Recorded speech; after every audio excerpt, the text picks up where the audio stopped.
to Silicon Alley and our Nicole Lapin, who is standing by in New York with more. Nicole? Great to see you, Emily. Yeah, we're here with the Tumblr CEO and founder, David Karp. Thank you so much for representing the New York tech scene. Thank you so much for having me today. We appreciate it. And you recently raised money at an $800 million valuation with the likes of Union Square Ventures, with Insight, with Spark.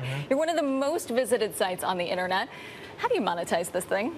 Advertising. I mean, there are a bunch of experimental campaigns we've run to date. We've done about 16 big campaigns with advertisers before our big new launch with our advertising products, which started in May. We're just getting rolling with it now. Any backlash from your users on advertising? We've been so encouraged by the response so far. I mean, not only have the campaign shown to be fairly effective, they've shown to get a really kind of meaningful and positive response from the community. I mean, what we've really pushed the advertisers towards is real creative advertising stuff that fits right alongside the content. It's not seen as adjacent. It's not seen as distracting. It doesn't pull you away from the stuff that people come to Tumblr for. Instead, we're really pushing the advertisers to make content kind of on par with the great stuff that makes Tumblr the network it is. And since you launched that network, it is and has become since 2007, do you find a greater pressure to monetize from investors where sheer user generation isn't what it used to be, propping up the valuations of Facebook, for example?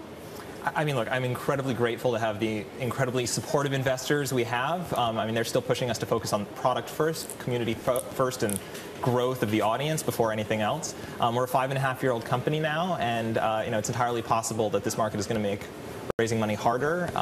We've raised plenty of money to date, and we're ready to start taking control of our own destiny and proving the business model here. Yeah. Has it proven harder with the business models that we've seen of Zynga and Facebook and Groupon down 50 to 80% this year? Has that made it tougher in your business? I mean, the ad model has been fairly proven on the internet to date. So I think the really interesting new trend now is that you have Facebook, Twitter, Tumblr, these new emerging platforms testing new types of advertising, things that don't look like the traditional AdSense model, the traditional kind of display ads and IAB ads that are so predominant around the internet now. So we have new types of advertising that are emerging, and the economics around that are still being proven.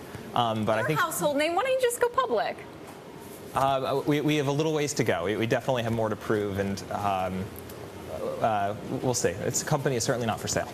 And if it's a standalone business, what about being a product in another company? How do you prove yourself as a standalone business, unlike being a blogger to a Google or an Instagram to a Facebook? Oh, I think it's incredibly encouraging. I mean, it's something that the entire company is behind and something that we're all excited to prove. I mean, being able to sustain the team that we've built, the efforts that we've built, and the community that we've built without compromising that is an incredible challenge, something we're really excited for. And a community in New York.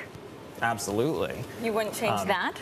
No, I mean, born and raised in New York, I couldn't imagine doing this anywhere else in the world. But I think we've proven that you're able to get talent in New York City just as well as you can on the West Coast.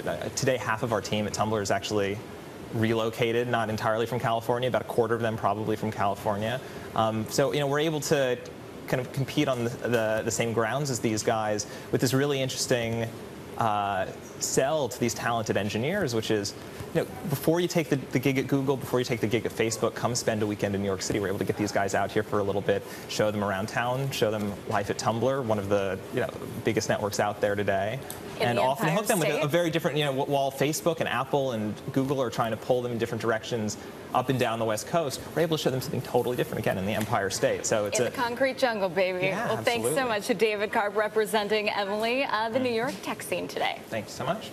Thanks, Nicole. Before you go, I know you've got some great stories coming up later this week about that very vibrant Silicon Alley tech scene. Give us a taste of what you got. Yeah, we've been checking out, or I should say, checking in with the very robust tech scene. I think I'm funny sometimes. I actually checked in on the Foursquare monetization strategy with Dennis Crowley. What we're finding that we're really good at is, in addition to helping people find the best places to go to, helping places find the best potential customers, find the best people. Yeah, and I also played Foursquare and Foursquare, Emily. It's very meta, and I did it in stilettos, so I took it for the team. Needless to say, that is one tease for tomorrow. All right, Den's coming back. Looking forward to it. Nicole Lapin in New York.